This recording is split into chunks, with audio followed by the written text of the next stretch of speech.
प्रिय मित्रों नमस्कार। हार्दिक अभिनंदन के साथ स्वागत है आपका हमारे इस YouTube चैनल में। और आज का हमारा विषय है राहु महादशा का फल।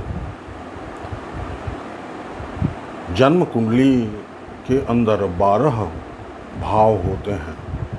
पहला भाव एंटी क्लॉकवाइज हम गिनती करते हैं। पहला भाव ये लग्न भाव हुआ, दूसरा भाव, तीसरा, चौथा, पाँचवां, छठा, सातवां, आठवां, नौवां, 10वां, 11वां और 12वां। ये 12 भाव होते हैं किसी भी जन्म कुंडली चक्र में।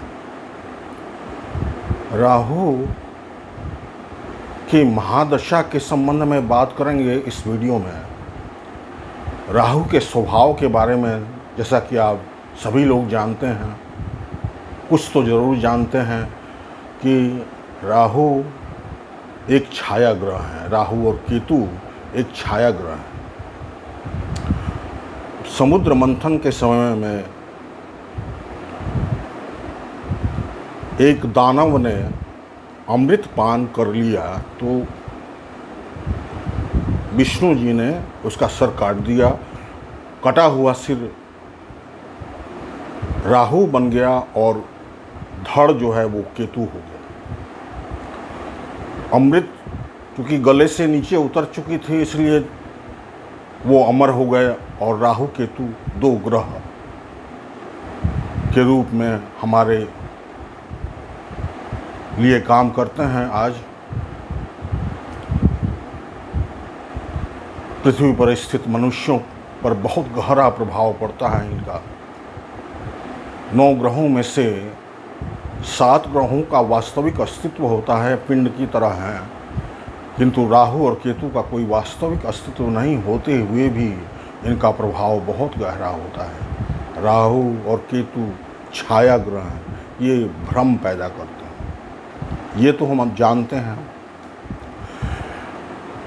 अब जानेंगे इस वीडियो में कि राहु 12 भावों में, चाहे इसमें कोई भी अंक लिखी हुई हो, राशि कोई भी हो, कोई भी लग्न हो, अंक कोई भी लिखा हो, तो 12 घरों में राहु का के महादशा का क्या फल होगा।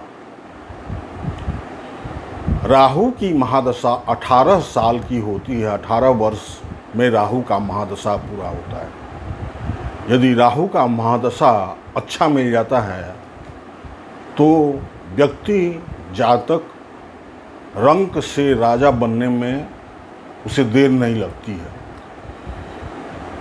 लेकिन अच्छा नहीं मिलता है यदि महादशा, तो राजा से रंक बनने में भी देर नहीं होता। किंतु कोई भी ऐसी दशा नहीं होगी जिसमें केवल अच्छा और केवल खराब अंतर्दशा मिलता हो। तो राहु की खराब महादशा में भी अंतर्दशा कोई न कोई अच्छा मिल ही जाता हो। अब हम सब इस वीडियो में बात करेंगे पहले, दूसरे और तीसरे, प्रथम भाव, द्वितीय भाव और तृतीय भाव, first house, second house, third house में राहु जब स्थित हों और उनकी महादशा चल रही हो तो उसका क्या प्रभाव पड़ेगा। लग्न से हम विचार किस चीज़ की करते हैं। लग्न त्रिकोण भी माना जाता है और केंद्र भी है। लग्न त्रिकोण का घर भी है और केंद्र का घर भी है। लग्न से हमारा रूप, स्वभाव, हमारा आचार विचार, व्यक्तित्व, पर्सनैलिटी, सब कुछ, हम क्या हैं, हम स्वयं क्या हैं, इसके बारे में विचार करते हैं। राहु जब लग्न में होते हैं तो राहु की खासियत है कि ये किसी चीज़ को पाने की उत्कट अभिलाषा होती है राहु से प्रभावित व्यक्ति में। तो जहाँ ये बैठे होंगे उस वस्तु को पाने की विशेष लालसा होगी, उत्कट लालसा होगी। और राहु मटेरियलिस्टिक प्लैनेट हैं, अर्थात सांसारिक सुखों को प्राप्त करने, मनी अर्थात धन प्राप्त करने की विशेष इच्छा इनकी रहती है। समाज में उच्च पद, प्रतिष्ठा, मान, सम्मान प्राप्ति की विशेष उत्कट अभिलाषा रहती है। यह विशिष्ट अवस्था में तब और बढ़ जाती है जब राहु लग्न में होते हैं। लग्न में होते हैं तो राहु ऐन का स्वभाव, राहु से प्रभावित व्यक्ति जब लग्न में होता है, राहु की महादशा चल रही होती है, तो व्यक्ति बहुत हिम्मती होता है, बहुत साहसी होता है, किसी हद तक जा सकता है और अपने लक्ष्य को प्राप्त करने ऐन केन प्रकारेण, अर्थात कोई भी माध्यम हो, खराब माध्यम हो या अच्छा माध्यम हो, माध्यम को अपनाकर क्या पाना चाहेंगे? मान, प्रतिष्ठा, यश, कीर्ति, धन, दौलत, सुख, समृद्धि, ये सब कुछ राहु पाना चाहते हैं जब लग्न में बैठे हों और उनकी महादशा चल रही है। ये सामान्य भाव 35 उम्र के 35 से 45 साल के बीच में राहु की महादशा मिल गई और अच्छी महादशा मिल गई तो रातों रात राहु राजा बना देते हैं। राहु और केतु की खासियत ये भी है कि डिटैचमेंट होता है, मतलब सेटिस्फैक्शन भी नहीं होता। राहु को सब कुछ दे दिया जाए जो ये चाहते हैं, मान प्रतिष्ठा दे दिया जाए, मान सम्मान दे दिया जाए, उच्च पद प्रतिष्ठा दे दिया जाए, राजनीति के क्षेत्र में ये लोग बहुत उच्च पद पर चले जाएं, फिर भी राजा के सिर पर ताज है किंतु मन में शांति नहीं है, सेटिस्फैक्शन नहीं है। ये स्थिति होती है जो राहु लग्न में होते हैं और उनकी महादशा चल रही होती है। स्वभाव झूठ भी बोल सकते हैं, सच्चा झूठा, इसका भेदभाव राहु नहीं करते। सच और झूठ का भेदभाव नहीं करते।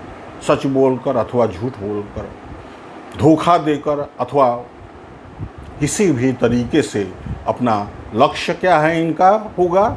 धन पाना, सुख समृद्धि पाना, मान सम्मान पाना, यश कीर्ति पाना। यदि यही राहु यदि सेकंड हाउस में बैठे हों, द्वितीय भाव में, तब और उनकी महादशा चल रही हो तो 18 साल की महादशा में सामान्य स्वभाव कैसा होगा व्यक्ति का? व्यक्ति के अंदर उत्कट अभिलाषा होगी धन प्राप्त करने की, क्योंकि द्वितीय भाव से अर्थात सेकंड भाव से हम विचार करते हैं धन का, कुटुंब परिवार का, वाणी का, खान पान भोजन का। तो राहु जब सेकंड हाउस में हों तो वाणी कठोर हो जाता है और धन प्राप्ति की उत्कट अभिलाषा होती है। रातों रात करोड़पति, अरबपति, खरबपति जातक बनना चाहता है। यदि वो बन भी जाए तो उसे अंत में परफेक्ट सेटिस्फैक्शन नहीं होता। और अंत में एक ऐसा समय आता है जब राहु के कारण व्यक्ति के पास धन नहीं होता, वाणी कठोर होती है, कुटुंबजन परिवारजनों के बीच मतभेद की स्थिति भी पैदा हो सकती है राहु के कारण, और कलह क्लेश की स्थिति हो सकती है कुटुंब परिवार में। खान पान की विशेष अभिरुचि होती है, विशेष लालसा होती है, अच्छा खाना खाना चाहते हैं, हर तरह का खाना खाना चाहेंगे राहु जब सेकंड हाउस में हो। मांसाहारी, शाकाहारी, हर तरह का भोजन करना चाहेंगे। सब कुछ प्राप्त हो जाए, धन की प्राप्ति हो जाए, किंतु वाणी कठोर होगा, कुटुंब परिवारजनों में विवाद क्लेश की स्थिति रहेगी। धन अकूत प्राप्त कर लेंगे लेकिन सेटिस्फैक्शन नहीं हो। राहु जब तीसरे भाव में हों तो तीसरे भाव से हम क्या विचार करते हैं? छोटे भाई बहनों का, पड़ोसियों का, साहस पराक्रम का। थर्ड हाउस में राहु साहस पराक्रम के दृष्टिकोण से देखें तो बहुत अच्छा करते हैं। सामाजिक रूप में देखें तो राहु केतु हमें चूँकि अमृत पी लिए थे तो ये अमृत अमर हो गए, अमर हो गए।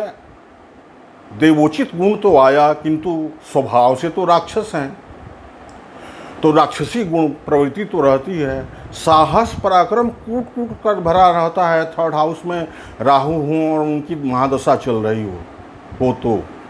किंतु छोटे भाई बहनों से तालमेल नहीं रहता, अनबन बनी रहती है और छोटे भाई बहनों की तरक्की नहीं हो पाती है, उनसे अलगाव तक हो सकता है। पड़ोसियों से विवाद की स्थिति बनी रहती है। आसपास में मलेच्छ टाइप के पड़ोसी ज़्यादा हो सकते हैं, जहाँ जातक होते हैं और उनकी दशा चल रही होती है। मलेच्छ टाइप के और छोटे तबके के लोग ज़्यादा होंगे और उनके पड़ोसी के रूप में वो हो सकते हैं। तो इसका अच्छा पक्ष ये है कि इनको साहसी बनाता है, पराक्रमी बनाता है, मेहनती बनाता है। और इन्हें चूँकि अब देखिए केतु सप्तम भाव में इसके ठीक सप्तम भाव में अर्थात नवम भाव में केतु होंगे, तो केतु आध्यात्मिक ग्रह हैं, मोक्ष दाता प्रदाता ग्रह होते हैं। इनके पास चूँकि सिर नहीं है, केतु के पास केवल धड़ है, तो ये मोक्ष की तरफ, धर्म के तरफ धार्मिक बनाते हैं। और धार्मिक तब बनाते हैं जब राहु अपने पराक्रम से धन अर्जित कर लेते हैं, भाग्य को अपने अनुकूल ढाल लेते हैं, लेकिन सेटिस्फैक्शन जब उनको अंत में नहीं मिलता है तो केतु के कारण उनको धार्मिक उनकी प्रवृत्ति हो जाती है, आध्यात्मिक प्रवृत्ति हो जाती है, तंत्र मंत्र ज्योतिष के तरफ उनका झुकाव हो जाता है, धर्म के प्रति उनका झुकाव हो जाता है। उसी प्रकार राहु जब लग्न में होते हैं तो केतु सप्तम भाव में होते हैं, तो उस समय स्पाउस या लाइफ पार्टनर से संतुष्टि नहीं हो पाती। लाइफ पार्टनर से कुछ न कुछ छोटी छोटी बातों पर अनबन बनी रहती है। राहु जब सेकेंड हाउस में हों तो केतु अष्टम भाव में होंगे स्वाभाविक तौर पर। तो केतु जब अष्टम भाव में होंगे तो यूरिनोजेनाइटल ऑर्गन्स में ऐसे रोग दे सकते हैं जिनका पता ही जल्दी नहीं चल पाता हो। डॉक्टर्स डायग्नोसिस नहीं कर पाते हैं बीमारी का, और इस तरह से तो राहु के कारण धन की अभिलाषा, उत्कट अभिलाषा हुई, लेकिन केतु के कारण रोग की प्राप्ति हुई, और ऐसा रोग जो कि पकड़ में नहीं आता है। तो राहु बहुत ही मिस्टीरियस प्लैनेट हैं और मटेरियलिस्टिक प्लैनेट भी हैं। तो राहु की महादशा 32 अथवा 35 कह लें, 35 से 45 के बीच में मिल जाए तो रातों रात राजा बना देता है। राहु को कंट्रोल करने वाला, केतु को कंट्रोल करने वाला एक ही ग्रह है और वो हैं गुरुदेव बृहस्पति। यदि राहु और केतु पर गुरु की दृष्टि हो तो ये कंट्रोल में रहते हैं और बहुत हद तक अच्छा फल प्रदान करते हैं। तो दोस्तों, यह था राहु की महादशा का फल। किसी भी लग्न के लिए अर्थात अंक कोई भी लिखा हो, एक फर्स्ट हाउस, सेकंड हाउस और थर्ड हाउस के लिए प्रथम, द्वितीय और तृतीय भाव में जब राहु बैठे हों और उनकी महादशा चल रही हो तो उसका फल क्या होगा, इसके संबंध में चर्चा हुई। दोस्तों, वीडियो अच्छी लगी हो तो लाइक अवश्य कीजिए, चैनल को सब्सक्राइब कीजिए, शेयर कीजिए अपने दोस्तों के बीच और कमेंट्स कीजिए। बहुत बहुत धन्यवाद।